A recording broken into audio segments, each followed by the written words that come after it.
정책을 바로 세우고 실천해 나가는 것이 이제 저희들의 임무이기도 한데, 저희들이 지난 9년을 되돌아보면서 선배들이 그리고 많은 분들이 도와주신 것을 실천에 옮기는 저희들 집행자들 입장에서는 정말 좋은 계획을 얼마나 많이 잘 세웠는가 또 실천했는가가 평가를 받는 시간이기도 해서 사실은 좀 긴장되는 부분도 없잖아 있었습니다. 협회는 6가지 제도 개선, 우수선수 육성, 그리고 우수 지도자 육성과 저변 확대, 그리고 시설 인프라 확충과 행정력 강화라는 목표하에 정책을 실천해 나가고 있습니다. 우선 제도 개선입니다.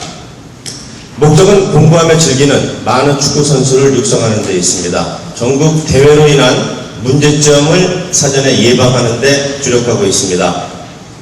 뒤이어서 나오긴 하겠습니다만 경연제 운영이라든지 주말 리그제라든지 지금 다목적을 가지고 향상해 나가고 있습니다. 향후 계획으로는 4강, 8강 제도를 폐지하는데 현재 약 80% 정도의 폐지는 되어 있는 상태입니다. 다만 대학의 특성상 대학의 기준점들이 있기 때문에 아직도 그 저변에는 4강이나 8강의 제도가 그 영향력을 그대로 미치고 있다는 현실입니다.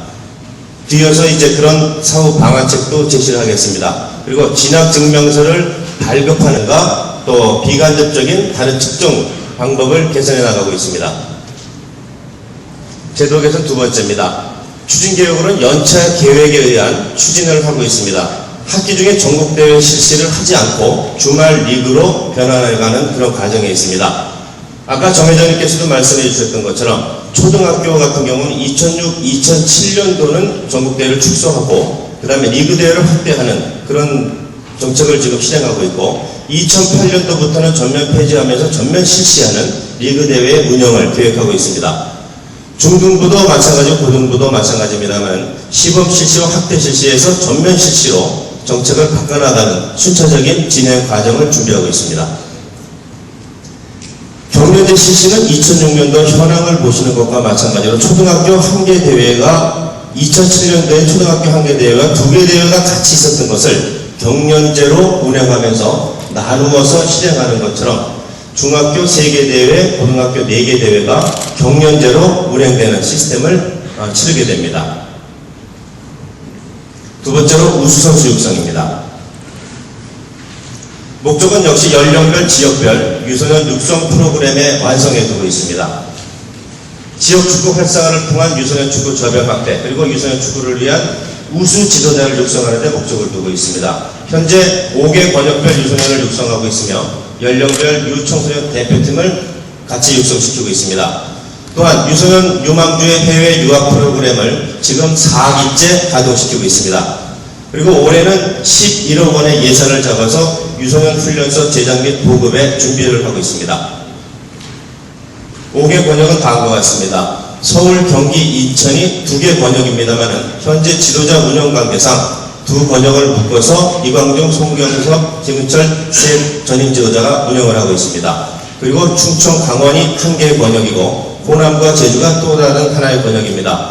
영남 그리고 사실은 요 제주도 부분이 우리가 보기에는 좀 다른 떨어져 있어서 아직까지는 호남 쪽 권역으로 같이 포함시켜서 운영을 하고 있습니다.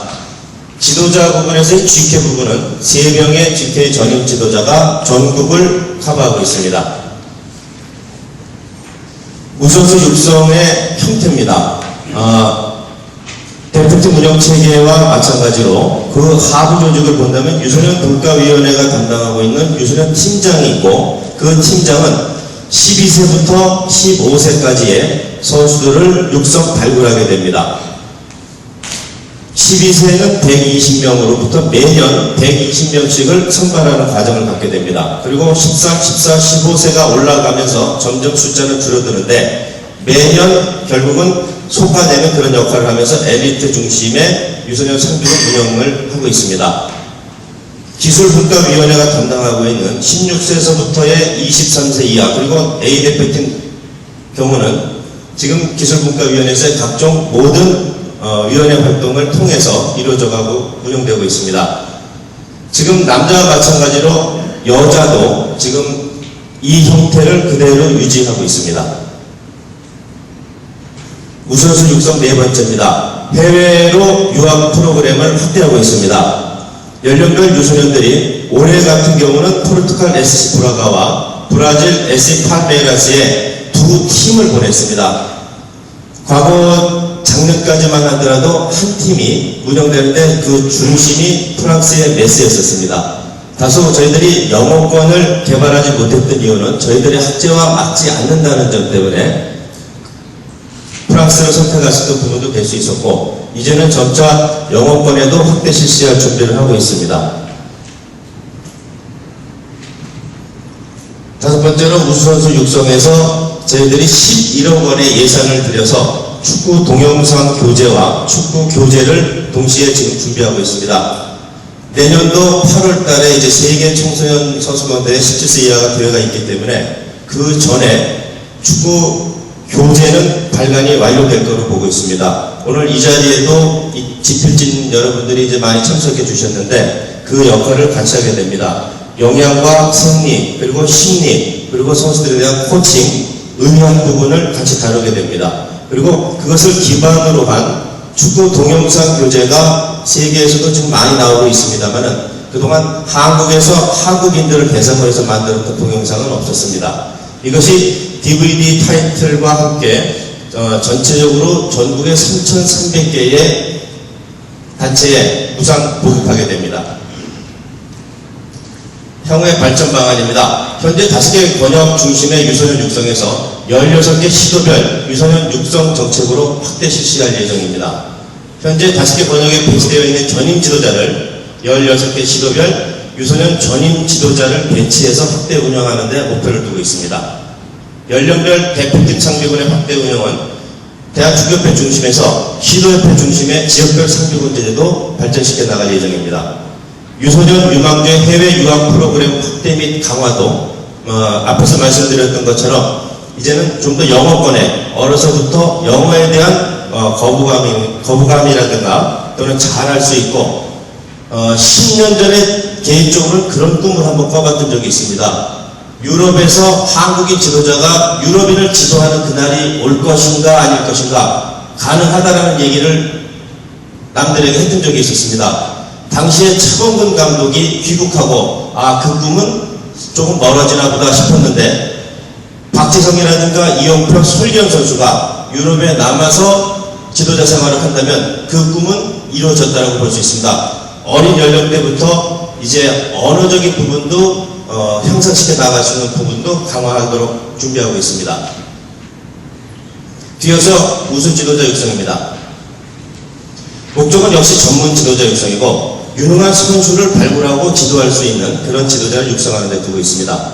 현재는 98년도 이전에는 3일 정도의 간단한 교육으로 저희들이 지도자 자격증을 부여했었는데 99년 이후부터는 지도자의 직접 교육 확대를 목표로 아시아축구연맹과 함께 AFC 지도자 교육을 실시하고 있습니다. 2002년부터는 AFC와 KF 지도자 교육을 통합 운영함으로써 지도자들이 대한축구협회에서의 교육만 받으면 AFC 자격증을 동시에 수료하는 역할을 하고 있습니다. 표는 3급, 2급, 1급 그리고 최고급 지도자 과정을 이제 신설할 계획이 있습니다. 지금 피라미드에서 보셨던 것처럼 그동안의 횟수는 이렇게 미미했던 것이 99년도 현황입니다. 그러나 전체적으로 해가 지나면서 횟수는 늘었고 특히나 저변을 넓힌다는 개념에서 지금 3급 지도자 같은 경우 연 8회, 지난해 같은 경우 연 10회, 그리고 2004년도는 좀 많이 했었습니다. 14회, 총 54회의 지도자 교육이 있었습니다. 그로 인해서 지도자 현재 보유 현황은 A급이 164명서부터 전체 골키퍼 같은 부분도 상당수 많은 지도자가 배출되고 교육을 받은 것으로 나오고 있습니다. 지도자 보수교육 현황입니다. 자격은 받았는데 그 다음에 연속적인 보수교육을 실행하고 있습니다. 보수교육은 매년 축구에 관한 각종 최신 정보를 세미나 형식으로 일선 지도자라든가 같은 지도자들의 직접 향상을 목적으로 연중 계획하고 있습니다. 보수교육은 2일에서 3일간 총 16시간 내지 20시간의 범위로 실시를 하고 있는데 특히나 월드컵의 해가 있는 해 같은 경우는 보고서 중심으로 보수교육도 계획하고 있습니다. 지도자 해외 연수 현황입니다. 주로 유럽 쪽에 해외 연수를 실시하고 있습니다. 약 2주 정도의 예정으로 많이 실시를 하고 있는데, 주로 지도자들이 현장에서 우수 지도자로 뽑히신 분들이 해외 연수의 대상자였었습니다. 이제부터는 각종 그런 질적인 부분도 심사 기준에 넣어서 다양한 지도자를 연수를 할 수 있는 경험을 쌓도록 준비하고 있습니다. 피라미드에서도 보셨던 것처럼 P코스 신설하는데 최고 수준의 지도자 양성을 통해서 유소년 축구 발전에 기여하고 있습니다. 지금 B급과 C급에서는 분석 프로그램을 이용한 간단한 교육이 있습니다만은, 적어도 P급 코스에서는 영어와 또는 비디오 동시 분석을 통한 프레젠테이션 기능까지도 넣는 그런 고급 지도자 육성 코스가 되겠습니다. 우수 지도자 해외 연수 시에도 팀 성적은 열악하지만 축구협회 정책 진행, 공부하면서 즐기는 축구선수 육성에 목표를 두는 그러한 우수 지도자들이 전인적으로 성적을 향상시켰을 때 그런 부분들을 해외에 연수 기회를 더 제공하는 중심을 두고 있습니다. 네 번째, 저변학대입니다. 학원 엘리트 스포츠의 한계를 극복하는 데 목적을 두고 있습니다. 축구 애호가 및 스포츠 정신의 함양을 두고 있고, 미래 축구팬을 육성하는 데 있고, 인재 발굴에 토대를 두고 있습니다. 또한 팀 창단을 통한 축구 산업의 확대, 특히나 여자 축구의 확대에도 신경을 많이 쓰고 있습니다. 현재 등록 현황입니다. 등록팀은 810개 팀, 등록 선수는 2만 명이 조금 넘습니다. 독일의 등록 인구를 보면 627만 명입니다. 물론 인구수는 우리의 약 2배 정도 됩니다만, 선수 등록의 인구에 비한다면 우리가 생활체육연합회 등록팀 4척에 24만여 명을 합한다고 치더라도 아직은 저희들이 노력해야 될 부분이 상당 남아있다는 것을 느낄 수가 있습니다. 저변학대, 방금 말씀드린 것을 표로 한번 정리해봤습니다. 프로축구단이 유소년 클럽을 운영하는 현황입니다. 유소년을 얘기합니다만 아직은 우리 프로축구단들이 유소년에 좀 더 많은 신경을 써야 된다는 것을 표로 볼 수가 있습니다. 부산 아이파크 같은 경우에는 12세, 15세에 어찌 보면 육성반, 엘리트라고도 볼 수 있죠. 그리고 보급반, 320명 약 600명대 정도의 수준에 있습니다. 주 4회 정도를 운영하는데 회비는 물론 이제 지역마다의 특성에 따라 다릅니다. 근데 재밌는 것은 싸게 받는다고 회원수가 많은 것이 아니고 비싸게 받아도 얼추 올 사람은 다 온다는 건데, 질적인 부분이 상당수 문제가 되고 있습니다. FC 서울 같은 경우 대단히 우수한 선수들을 많이 배출하고 있음에도 육성반에 대한 선수나 또는 보급반의 선수가 상암구장 근처를 가보시면 많은 유소년 그리고 꼬마들이 유니폼을 입고 다니는 것을 볼 수가 있습니다. 또 성남이라나 인천 유나이티드 같은 경우에서도 보급반이 좀 더 활성화되어야 된다는 것을 저희들이 느낄 수가 있습니다. 저변학대 네 번째입니다. 진행 현황을 말씀드리면 2003년부터 클럽팀이 등록을 시작했습니다. 기하급수적으로 늘어나고 있습니다. 여기서 말씀드리는 클럽팀이라는 것은 프로팀 산하의 클럽팀도 있습니다만은 어느 지도자 중심으로 해서 모이는 20명 내외의 클럽도 가능합니다. 지금 저희들이 유소년 클럽에 대한 대회를 진행하고 있는데 이제 그런 클럽팀으로도 보시면 되겠습니다. 2003년도 여름방학 기간 중에 클럽 토너멘트를 저희들이 개최했었습니다.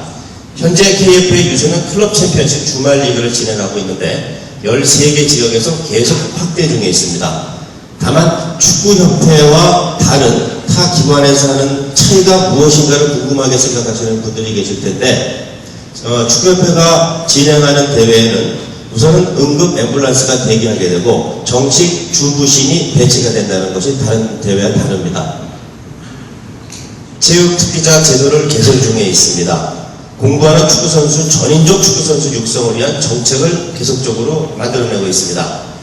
전국대회 수는 감소하고 리그전은 확대 추진하는 2010년도 전면 도입을 목표로 하고 있습니다.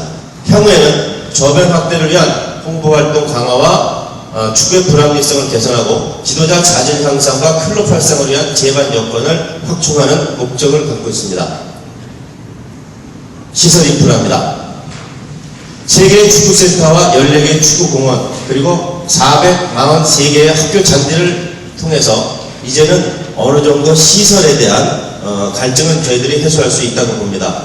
체육시설 관련 규정 개선을 통해서 프로축구단의 경기장 소유할 수 있는 환경을 조성시키고 수익 구조를 개선한 이후에 그것을 재차 유소년 육성에 투자할 수 있도록 지원하고 있습니다.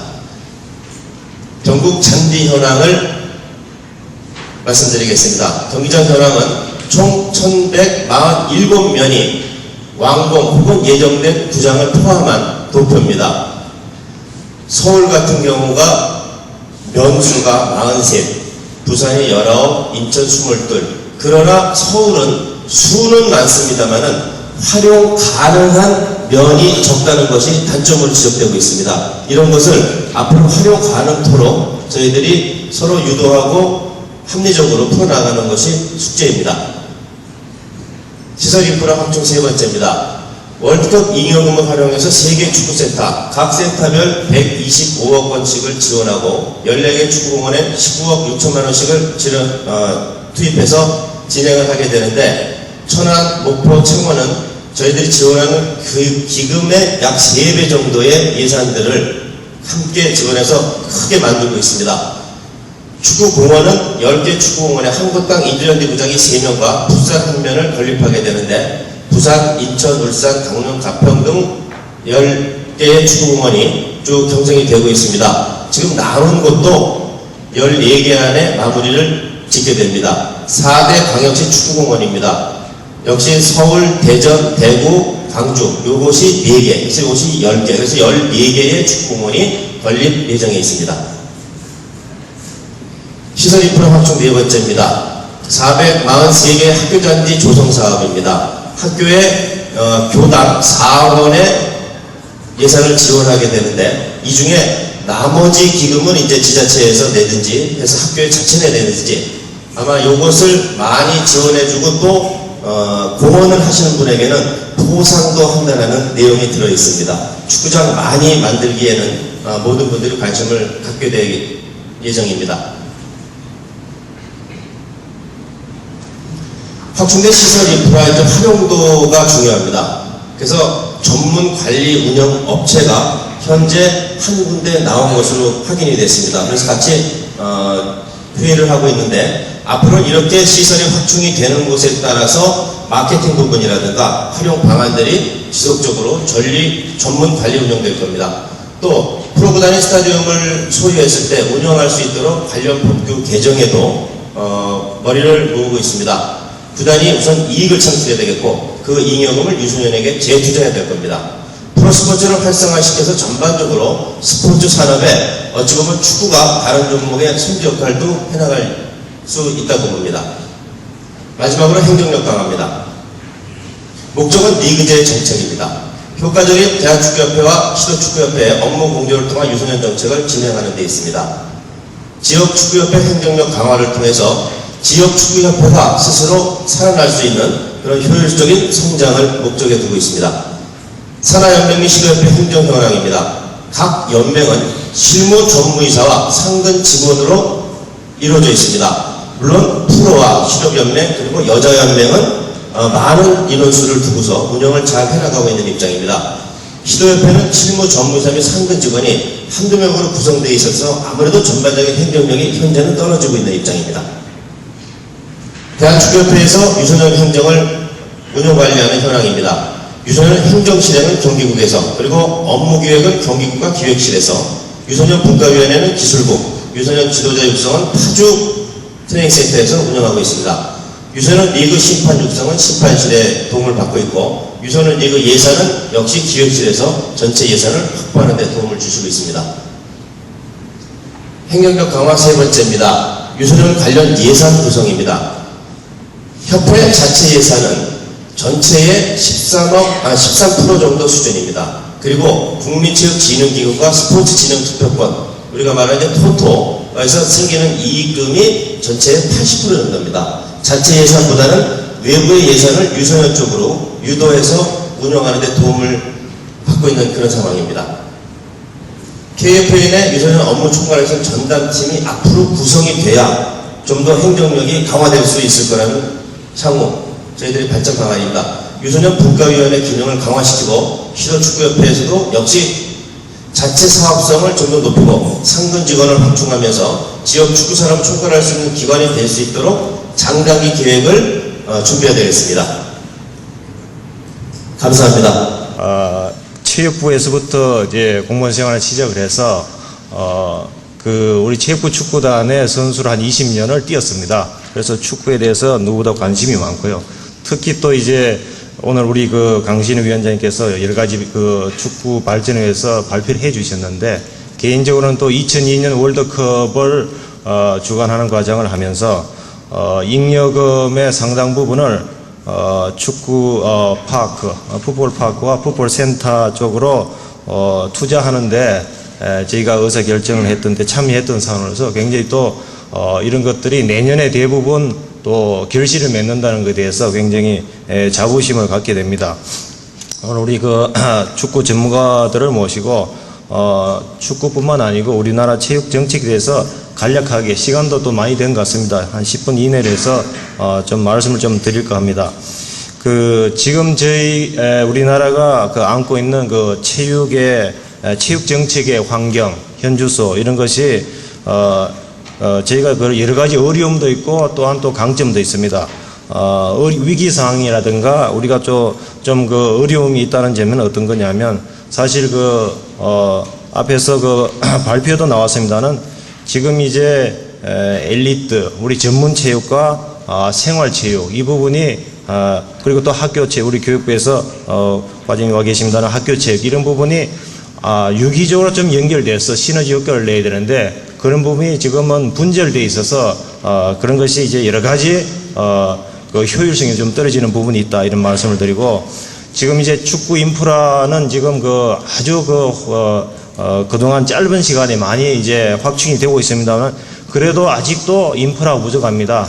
이 부분은 이제 저도 이제 우리 문화관광부 축구단에 단장을 하고 있습니다는, 체육정책을 총괄하는 우리 문화부 축구단이 서울에서 연습을 하려고 해도 잔디구장을 구할 수가 없습니다. 저희도 그냥 맨 땅에서 운동을 하고 부상도 많이 당하고, 지금도 우리 저희 과장 한 분이 또 인대가 늘어나서 목발을 짚고 다니고 있습니다. 이런 어려움이 있고, 특히 이제 우리 어린 유소년들이 정말 좋은 환경에서 운동을 해야 되는데, 그렇게 하지 않으면 우리 축구에 장래가 없습니다. 제가 이제 간단하게 예를 한번 들어보면, 지금 이제 아까 영국이나 독일의 축구 등록 선수 현황도 나왔습니다는, 2000년에 제가 영국의 브리스톨이라는 도시가 있습니다. 인구가 아까 회장님께서는 맨체스터 유나이티드가 50만이나 그랬는데, 거기는 이제 한 35만 정도 됩니다. 브리스톨에는 프리미어 리그는 아니지만 2부, 3부 리그에 있는 거기도 영국 프로축구 2개 팀이 있습니다. 인구 한 35만에. 거기도 이제 경기장이 7만은 아니지만 한 3만, 한 5만 이렇게 들어가는 경기장이 있는데, 한 6개월치 예약이 다 됩니다. 그래서 그때 2000년에 거기에 영국 브리스톨 도청에 파견 근무를 갈 때, 저희 이제 꼬마가 둘이 있어서 큰 놈이 이제 15살이라서 그 지역에 있는 언더 15, 야턴이라고 인구 8,000명 된 마을에 저희가 살았는데, 거기에 축구 클럽에 제가 넣었습니다. 15세 이하 축구 클럽에 넣었는데, 8,000명 되는 조그만 마을에 천연 잔디로 된 축구장이 8면이 있었습니다. 그러니까 언제든지 가서 축구장이 비어있기 때문에 운동을 할 수 있는 그런 여건을 보고, 이게 영국 축구의 저력이 이런 데서 오지 않느냐. 맨 땅에서 축구하는 걸 상상할 수가 없는 그런 겁니다. 우리가 언제쯤 그런 환경을 갖추게 될까, 이런 걸 생각하면 아직도 인프라는 부족하고, 우리 이제 공단의 기조실장도 이거 나와 계십니다는, 저희가 교육부에서도 투자하고 우리 문화관광부에서도 국민체육진흥기금을 투자를 계속해서 1년에 저희가 한 300억 이상은 인조잔디, 우레탄 투자를 할 겁니다. 그래서 아까 400 몇 개 됐습니다는, 한 10년 동안은 1000개 이상의 학교에 깔리지 않을까, 이렇게 저희들이 보고 있습니다.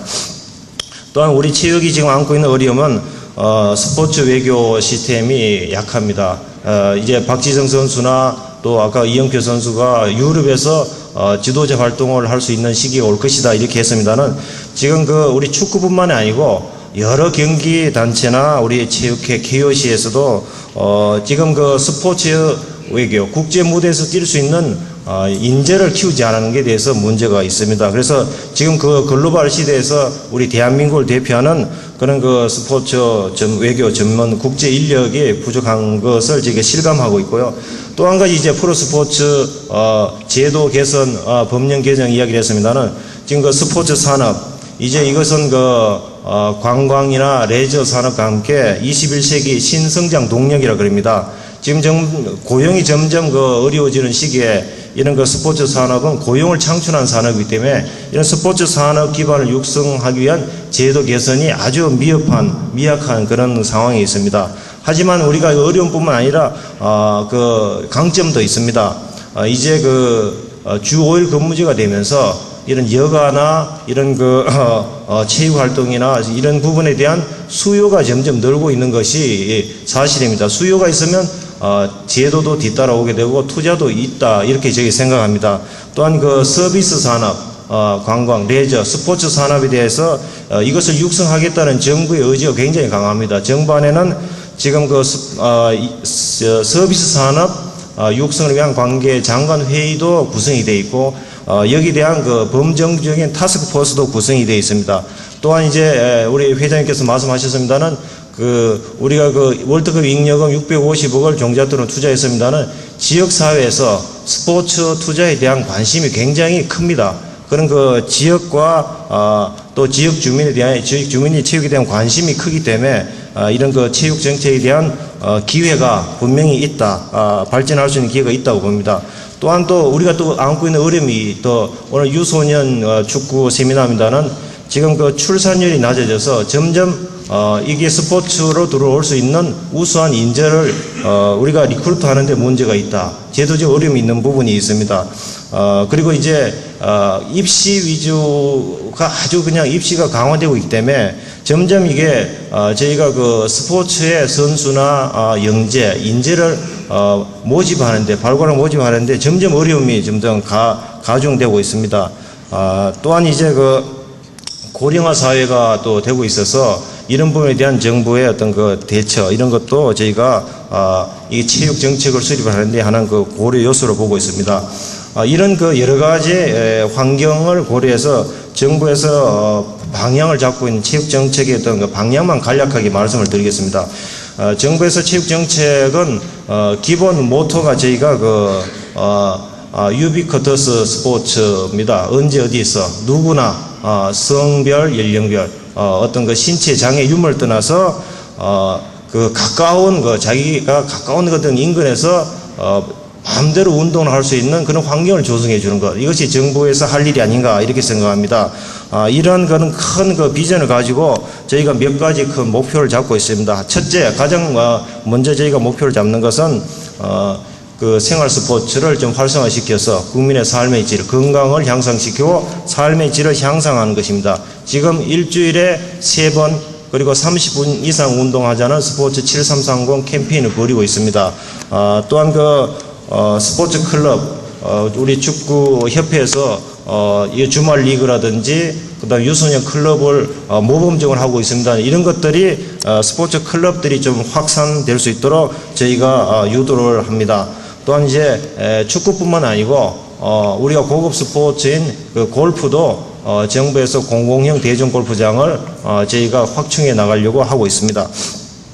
또한 이제 오늘 발표에서도 나왔습니다는 전문 체육, 엘리트 체육과 생활 체육, 그리고 학교 체육의 연계, 이게 체계화를 시켜서 좀 체육 시스템의 구조를 좀 선진화해 나가는 그런 노력을 하겠습니다.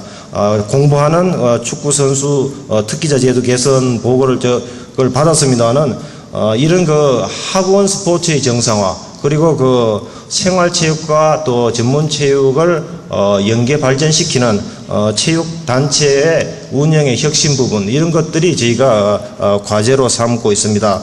또한 이런 전문 생활 학교 체육이 연계되기 위해서는 지역사회에서 학교 체육시설과 공공체육시설 이런 것들이 이용하는 것이 활용도가 정말 제고가 되어야 됩니다. 시설만 지어놓고 이것을 관리만 하는 것이 아니라 어떻게 하면 효율적으로 운영할 수 있는가, 이런 데 고민을 좀 가지고 있습니다. 또한 저희가 그 생활 스포츠 또 그 학교 학원 스포츠의 정상화를 위해서 정책 방향이 가기도 하지만 저희가 지금까지 유지해 오고 있는 세계 상위권의 경기력을 계속 유지하는 부분에 대해서도 투자를 계속 해 나갈 것입니다. 이러기 위해서는 이제는 그 훈련, 대표 선수의 훈련 방식도 좀 체계적으로 스포츠 의과학 시스템을 도입해서 생애 주기별로 운동을 체계적으로 할 수 있는 그런 시스템을 만들면서 진천에 저희가 종합 훈련원을 지금 건설하고 있습니다. 태릉에 있는 성촌이 비좁고 여러 가지 열악한 부분을 저희가 1,700억을 투자를 해서 2013년까지 진천에 종합 훈련원을 만들 계획으로 있습니다. 또한 이제 오늘 프로스포츠 활성화 부분도 나왔습니다는 스포츠 산업이 본격적으로 저희가 발전할 수 있는 제도적인 장치를 하겠습니다. 금년 정기국회에서 스포츠 산업 진흥법을 저희가 진흥법이 통과될 수 있도록 최선의 노력을 다 하고 있습니다. 산업자원부라든지 예산처 관계부처와도 협의를 하고 있고 이번 정기국회에서 통과돼서 아까도 이야기했습니다는 지방자치단체나 아니면 정부 투자기관 같은 데서도 프로스포츠에 대한 투자를 좀 할 수 있도록 하고 스포츠 산업에 대한 규제와 세제에 대한 지원을 강화하도록 그렇게 하겠습니다. 오늘 이제 유소년 우리 축구 발전 세미나입니다는 정부에서 체육 정책에 올해 가장 획기적으로 지금 고려하고 있는 것이 스포츠 인재 육성에 대한 체계적인 지원을 하겠다는 것입니다. 저희가 이미 예고를 했습니다는 10월 중에 저희가 스포츠 인재 육성 계획을 하나 발표를 하겠습니다. 저희가 그것은 제호를 이렇게 지었습니다. 네스트 프로젝트라 그래서 Next Generation Sports Talent의 약자입니다.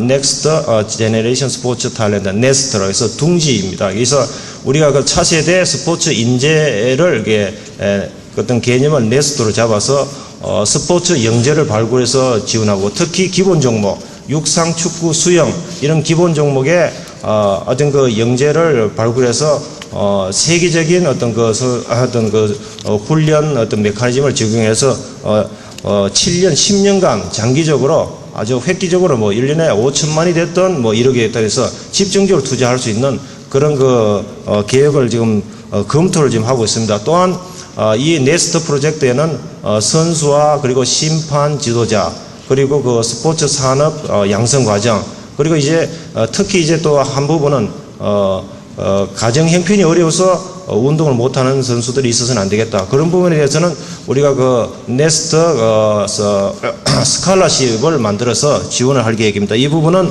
우리가 스포츠 투표권 사업, 토토 사업에서 나오는 재원을 마련해서 1년에 한 100억 이상을 계속해서 지원할 계획으로 있습니다.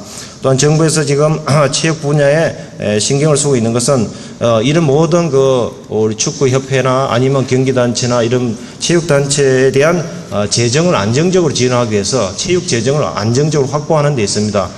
지금 경륜 사업이라든지 경정 사업이 상당히 어려움에 처해 있습니다. 우리 바다 이야기 이런 사행성 산업하고도 관련이 있습니다는 경정 경륜 이런 사업이 건전한 국민 레저 스포츠 산업을 육성할 수 있도록 정착할 수 있도록 저희가 제도 개선한과 동시에 또한 저희가 유니버시아드 대회 5개 광고 사업이 금년 말로 끝납니다. 그런 부분도 저희가 체육 재정에 보탬이 될 수 있도록 5개 광고물 사업법을 이번에 다시 개정을 해서 거기서 나온 수익금이 우리 체육 재정에 좀 이렇게 유입돼서 체육단체나 이런 데 지원할 수 있도록 저희가 할 계획으로 있습니다.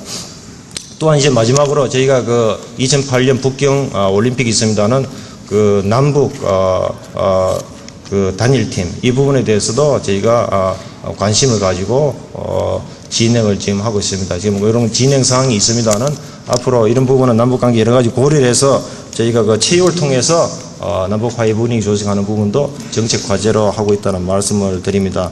이런 여러 가지 간략하게 말씀을 드렸습니다는 가장 중요한 것은 우리 체육이 국가 발전에 기여하고 체육을 통해서 국가 이미지 개선하고 또한 우리 축구를 비롯한 다른 모든 체육이 발전하기 위해서는 인재가 저희들이 가장 중요하다고 생각합니다. 특히 그런 측면에서 이런 오늘 유소년 축구를 발전할 세미나가 굉장히 중요하고 저희도 그 체육 정책 발전에 있어서 인재가 핵심이다 이런 생각을 하고 있습니다. 그래서 지금까지 이루어져 왔던 꿈나무라든지 지도자 양성이라든지 이런 부분들도 저희가 체계적으로 한번 재점검을 하면서 특히 이제 아주 유능한 인재가 이끌고 갈 수 있도록 정말 영재를 발굴하고 지원하는 그런 시스템을 만들어 나가도록 노력을 하겠다는 말씀드립니다. 감사합니다.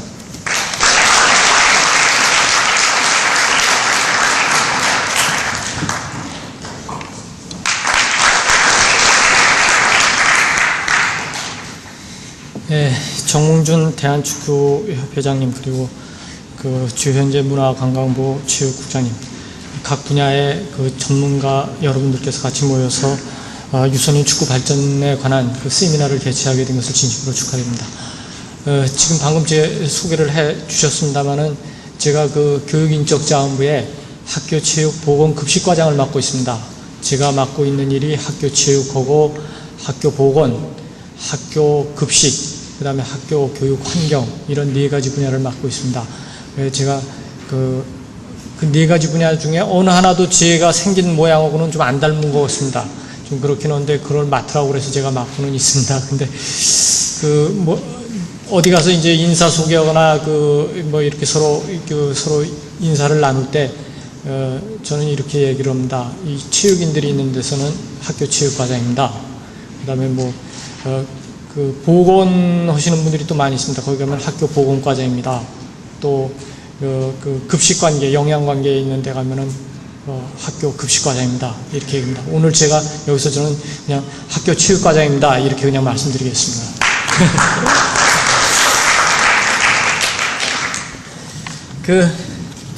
우리 부에서 하고 있는 학교 운동부 이런 정책에 대해서 오늘 좀 잠깐 말씀을 좀 드릴까 이렇게 생각합니다. 체육 전반에 대해서 다 말씀을 드리자고 하면은 좀 너무 복잡한 것 같고 주로 학교 운동부와 집중해서 제가 말씀을 좀 몇 가지 드려야 될 것 같습니다. 이 말씀드린 내용들이 어떻게 보면은 제가 이 원고를 작성하면서도 생각이 좀 격려하는 좋은 방향에서 이렇게 써야 되는데 그렇지 못하고 조금 뭐라 그럴까요? 좀 부정적인 방향에서 자꾸 쓰여져서 좀 걱정이 되기는 하겠습니다만은 이것이 현재 우리 학교에 있는 체육의 현실이라는 것을 좀 이해를 좀 해주시고 될 수 있으면 쓴소리를 좀 많이 듣는 것이 좋지 않느냐 그런 의미로다가 좀 이렇게 좀 이해를 해주셨으면 하고 제가 부탁을 먼저 드리겠습니다.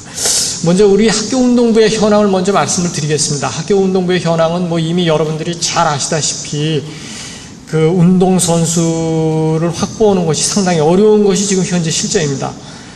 저희가 통계를 내볼 것 같으면은, 축구인 경우에는, 2004년도에 약 18,000여 명의 운동선수들이 있었는데, 작년 같은 경우에는 약 15,000명 정도의 축구선수가 있습니다. 약 4.2% 정도 학생이 좀 줄어들고 있습니다. 이러한 경향이 앞으로 계속, 유지가 될 것으로 보입니다. 잘 아시다시피, 한 자녀, 이렇게 갖게 되니까 자기 자녀들을 운동선수를 시키는 것보다는 자꾸 공부를 시키려는 이런 경향이 있고 또 학교 운동선수들에 대해서는 그동안에 여러 가지 부정적인 그런 마인드들이 많이 이 사회에 형성이 되어 있어서 운동부로 가겠다라고 그러면 학부모님들이 상당히 좀 거부감을 갖기 때문에 학교 운동부 선수들을 확보하는데 상당한 어려움을 겪고 있는 것이 현실입니다. 그 다음에 운동부 자체 내의 문제인데요. 학교 운동부에서 공부를 시키지 않는 것이 상당히 좀 문제가 되고 있습니다. 저희가 조사해 본 바에 의할 것 같으면은 오전만 수업을 한다라는 그런 학생들도 상당히 있고요. 또 운동 경기가 임박해서는 수업을 전혀 하지 않고 운동 연습만 하는 이런 운동부들도 또 많이 있고 또 경우에 따라서는 학교 내에 운동 시설이 제대로 갖춰져 있지 못해서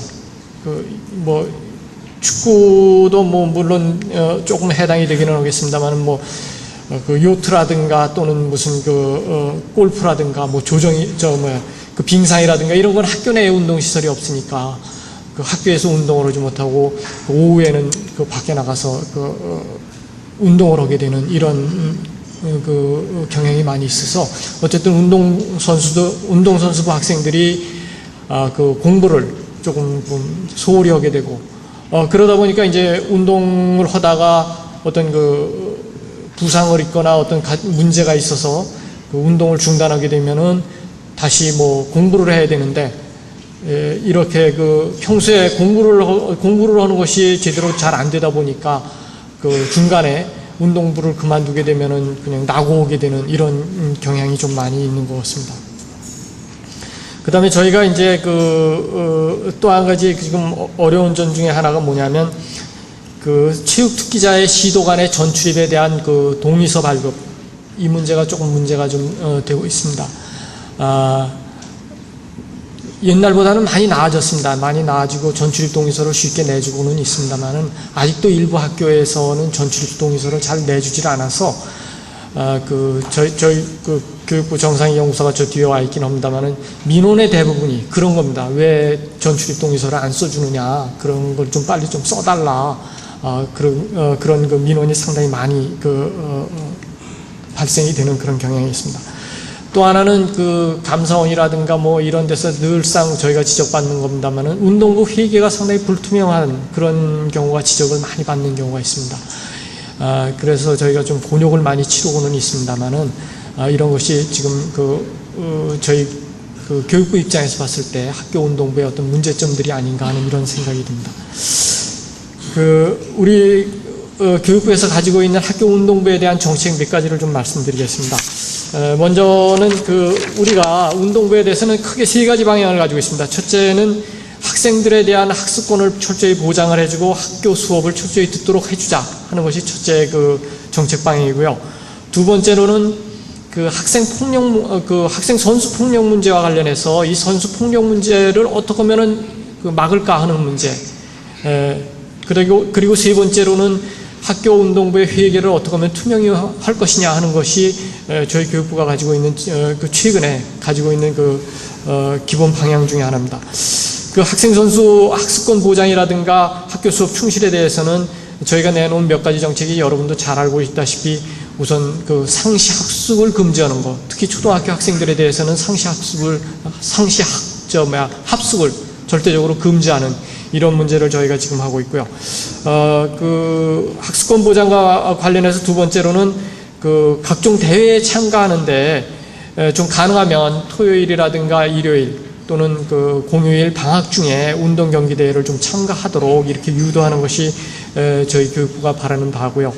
또 학기 중에 전국 단위 경기 대회는 3회 정도만 이렇게 참가를 좀 하도록 하는 것이 저희 교육부의 기본 방책입니다. 그리고 또 학생 전출입, 체육 특기자 전출입과 관련해 가지고는 체육 특기자를 이렇게 뽑을 때 대한체육회의 선수 등록 규정을 미리 좀 자세히 좀 알려주어서 그것을 학생 선수나 학부모들이 미리 숙지를 하고 선수 활동을 할 수 있도록 그렇게 좀 하는 것이 어떠냐 하는 것이 저희 생각입니다. 그 다음에 두 번째로 학생 선수 폭력 예방에 관한 문제인데요. 이 부분에 대해서는 학교에서 운동부 활동을 하는 것을 거부하는 그런 학부모들의 가장 큰 이유가 자기 애들이 혹시 운동부에 가입했다가 너무 매를 많이 맞지 않느냐 하는 것을 좀 걱정하고요. 또 신문 같은 데도 간혹 가다가 그런 것이 나다 보니까 학부모들이 상당히 좀 걱정을 하고 있습니다. 그래서 저희가 그런 것을 좀 예방하기 위한 여러 가지 조치를 좀 취하고 있는데요. 작년도에 저희가 대한체육회와 마찬가지로 학교에도 학생선수보호위원회를 두도록 이렇게 했습니다. 학생선수보호위원회를 두어가지고 어떤 어려운 그런 선수폭력이라든가 이런 그런 것을 겪은 학생들은 바로 학생선수보호위원회에다가 어필을 해서 보호를 받을 수 있도록 이렇게 얘기를 하고 또 적어도 한 학기에 한 번 이상 정도는 학교에서 운동선수들을 이렇게 상담을 해서 혹시나 폭력이라든가 이런 거에 시달리지 않니. 물론 이제 코치에 의한 폭력도 이제 뭐 문제가 되겠습니다만 그거보다도 더 큰 문제는 그 학생 선수 운동 선수들 간의 선후배 간의 이런 폭력 문제 이런 것도 우리가 막아줘야 되는 것이 아니냐라고 생각을 해서 이런 선수 폭력을 예방하기 위한 선수 그 위원회를 두도록 했고 그 다음에 선수 고충 처리센터를 그 학교에다 두고 또는 교육청에다 두고 언제라도 그 어려운 점이 있으면 이거는 선수 폭력뿐만 아니라 운동선수 생활을 하면서 겪게 되는 여러 가지 그 심리적이라든가 경제적이라든가 이런 어려운 점이 있으면은 늘상 상담을 할 수 있도록 이렇게 저희가 제도를 마련을 했습니다. 근데 솔직히 말씀드려서 학교 선수, 그 보호위원회라든가 그 다음에 고충처리센터를 작년에 설치를 하다 보니까 아직 제대로 활성화가 되어 있지는 못한 것은 좀 사실입니다. 그러나 앞으로는 이 부분을 좀 더 활성화를 시켜서 그야말로 학교 내에서 그 학생 선수들에 대한 폭력이 완전히 없어질 수 있도록 저희가 좀 노력을 하도록 하겠습니다. 그 다음에 세 번째 학교 운동부 운영의 투명화인데요. 이 부분에 대해서는 감사원 또 감사원이라든가 청년위원회 이런 데서 계속 그 얘기를 꺼내고 있습니다. 제 생각에는 아마 일반 사회의 어떤 그 스포츠에 관한 어떤 그 돈의 흐름이 그대로 학교에 그 체제가 그냥 들어옴으로 인해서 이런 문제가 발생되지 않는가라는 그런 생각이 듭니다. 그러나 어쨌든 학교라는 것은 그런 사회하고는 좀 다른 그런 체제이기 때문에 학교에서의 그 운동부가 운영하는 데 필요한 예산 문제는 학교 회계 일단 편입을 시켜서 학교 회계에서 정상적인 절차를 통해서 지출이 될 수 있도록 이렇게 좀 해주십사라고 저희가 계속 요구를 하고 있고 아마 이 부분에 대해서는 따라야 될 겁니다. 저희가 이건 이 흐름을 갖다가 달리 이 운동부는 좀 다른 거니까 좀 다른 회계로다 운영하자, 다른 방법으로 돈의 흐름을 갖자 이렇게 얘기를 해봐야 전혀 통하지는 않고요. 학교 회계에 모든 돈이 들어와서 학교 회계 안에서 이렇게 나갈 수 있도록 이런 절차를 밟아야 되리라고 이렇게 생각합니다. 또 아울러서 우리 교육부에서는 일반 코치라든가 전임 코치에 대한 어떤 처우 개선을 위해서 상당히 노력을 하고 있습니다. 만족스럽지는 않다라고 생각합니다. 한 달에 한 100만 원 내외 정도의 수당을 그렇게 지급하고 있는 것으로 제가 알고 있는데요. 저희가 지속적으로 이런 코치 수당을 좀 올리고 또 코치 수를 확대하도록 저희가 노력은 하고 있습니다. 근데 여러 가지 재정 형편상 만족스럽지 못하다는 것은 다시 한번 말씀을 드리겠습니다. 끝으로 학원 축구의 발전 방향에 대해서 좀 말씀을 드리겠습니다. 학원 축구를 발전시키기 위해서는 제가 드릴 수 있는 얘기는 지금 대한축구협회에서 유소년 축구클럽 주말 리그 대회 활성화 방안을 마련하고 있듯이 이렇게 어떤 전국 규모의 커다란 대회보다는 이렇게 작은 규모의 대회를 좀 더 활성화시키고 지역 주민이 좀 더 많이 참여하고 많은 학생들이 참여할 수 있는 쪽으로 이렇게 학원 축구가 좀 발전을 해야 되는 것이 아니냐. 그리고 여기에 참여하는 학생들에 대해서는 적어도 학습권을 철저히 보장을 해주고 공부할 수 있는 그런 분위기를 마련을 해주는 것이 기본적으로 필요한 것이 아니냐. 그래야지만이 또 학부형들이 학교 운동 축구부에 들을 수 있도록 자꾸 얘기를 하고 축구부에 든 학생들도 중도에 탈락하더라도 다시 정상적인 학생으로 다 되돌아갈 수 있지 않겠는가 이런 생각이 듭니다. 사담입니다만은 저희 큰애도 축구를 굉장히 좋아합니다. 지금 엊그제 미국으로 유학을 떠나기는 했습니다만은 고등학교를 외고를 다녔습니다. 근데 잘 아시다시피 외고에서는 운동 같은 것을 별로 하는 것을 좋아하지 않지 않습니까? 근데 우리 애는 축구를 너무 좋아하다 보니까 학교에서 사설로 다 축구부를 지네들끼리 만들어가지고 다른 외고 오고 이렇게 게임을 하고 그 녀석이 고등학교 다닐 때 소망이 뭐였느냐 하면 서울 시내에 5개 외고가 있다고 그럽니다. 남자 외고가. 제가 정확히 카운트를 안 해봤습니다. 5개 외고끼리 리그를 한번 해보는 것이 소원이다. 근데 2개 학교, 그러니까 2개 학교만 게임을 하고는 결국 못하고서 이제 외국을 나가긴 했습니다만은 어떻게 보면은 지금 우리 학교에 있는 학생들은 굉장히 운동을 하고 싶어 하는 그런 욕망은 굉장히 많은 것 같습니다. 근데 여러 가지 아까도 우리 체육국장님 말씀을 하셨습니다만은 입시 문제라든가 이런 것 때문에 운동을 하고 싶어도 못하는 것이 지금 처지가 아닌가 그런 생각이 드는데 저도 상당히 좀 안타깝게 그렇게 생각을 합니다. 그래서 좀 더 그 스포츠에 대한 저변을 확대할 수 있는 어떤 좋은 정책이 좀 더 나와야 되지 않을까 이렇게 생각을 합니다. 끝으로 제 개인적인 생각입니다만은 한 가지 제안을 드린다라고 그러면은 이제는 우리나라에도 어떤 축구를 특성화시키는 어떤 고등학교 같은 것도 좀 하나 있으면 어떨까 하는 그런 생각을 갖고 있습니다. 뭐 골프 고등학교 같은 거는 있는 것 같아요. 근데 이 축구 고등학교 같은 것도 이런 거 하나 좀 두어서 전문 축구인들도 좀 길러내고 또 거기서 코치도 좀 길러서 이 동아시아라든가 이 아시아권에 운동선수들도 공급도 좀 해주고 코치도 좀 공급해주는 네덜란드가 그런 거를 좀 한다라고 그러더라고요. 그런 것을 좀 했으면 어떨까 하는 그런 생각이 들고 또 하나 좀 정보화 시대에 걸맞는 어떤 학생들의 걸맞는 그런 어떤 스포츠 체제를 마련을 해서 요즘 정보화 시대를 살아가는 학생들의 욕구에 충족되는 어떤 운동 경기 체제를 좀 한번 마련을 해보면 어떨까 그런 생각이 듭니다. 우리 애도 보면은 인터넷에 들어가가지고 무슨 경기 대회를 찾아가지고 뭐 안양에 가서 게임을 하고 뭐 이렇게 막 하더라고요. 보니까 길거리 농구 하는 식으로요. 근데 그것이 아마 인터넷상에서도 그렇게 경기를 서로 이렇게 게임을 막 붙이고 그러는 모양이더라고요. 근데 그런 것을 좀 더 이 유소년 축구를 활성화하면서 한번 좀 스스로 학생들이 좀 더 즐겁게 게임을 할 수 있는 그런 체제를 좀 마련을 했으면 어떨까 이렇게 생각합니다. 축구공 하나면은 전 세계가 모두 다 뜨거워지고 즐거워진다라고 이렇게 얘기를 합니다.